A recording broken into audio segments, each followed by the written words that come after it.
मान लीजिए किसी बाघ का रोज का रास्ता आपके बनाए बिजली घर से सिर्फ 2.5 किलोमीटर दूर है। तो क्या सिर्फ इसलिए वह रास्ता महत्वहीन हो जाएगा क्योंकि वह परियोजना की सीमा के अंदर नहीं आता?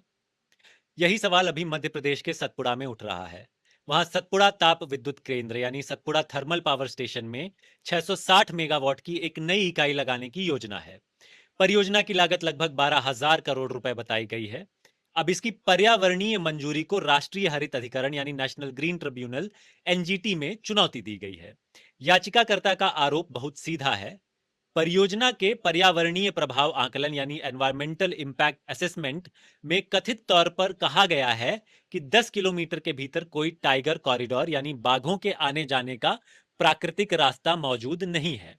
लेकिन याचिका के मुताबिक एक दूसरी विशेषज्ञ report Satpura Melaghat tiger corridor को मौजूदा बिजली घर से लगभग 2.4 किलोमीटर दूर बताती है।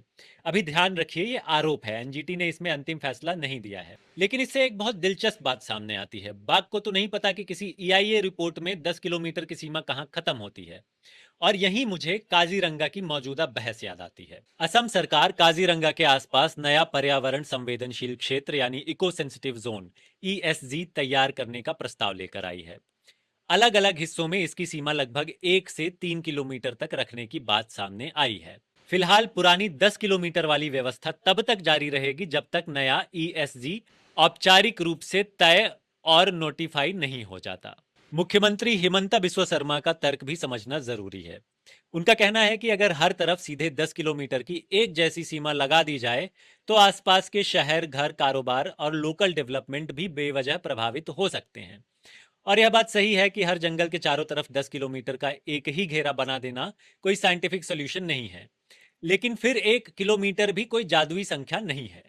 काजीरंगा में पहले से 9 वाइल्ड लाइफ कॉरिडोर्स यानी जानवरों के आने जाने के रास्ते चिन्हित हैं, जो काजीरंगा को कार्बी आंगलोंग के जंगलों से जोड़ते हैं। तो बहस ये नहीं होनी चाहिए कि ईएसजी 1 किलोमीटर हो या 10 किलोमीटर। पहले हमें इकोलॉजिकल मैप दिखाइए। हाथी कहाँ से गुजरते हैं, बाढ़ के समय गैंडे किस तरफ जाते हैं, बाघों के कॉरिडोर कहाँ हैं, नदियां, वेटलैंड्स यानी आर्द्र भूमि और कैचमेंट एरिया यानी जल ग्रहण क्षेत्र कहाँ हैं। उसके बाद बाउंड्री तय कीजिए, क्योंकि डेवलपमेंट अपने आप में एनवायरनमेंट के खिलाफ नहीं है। लेकिन अगर डेवलपमेंट का नक्शा अधूरी इकोलॉजिकल इंफॉर्मेशन पर बनाया गया तो उसका नुकसान बाद में वापस ठीक करना बहुत मुश्किल हो सकता है। सतपुड़ा हो या काजीरंगा, जानवर हमारी एडमिनिस्ट्रेटिव बाउंड्रीज नहीं समझते।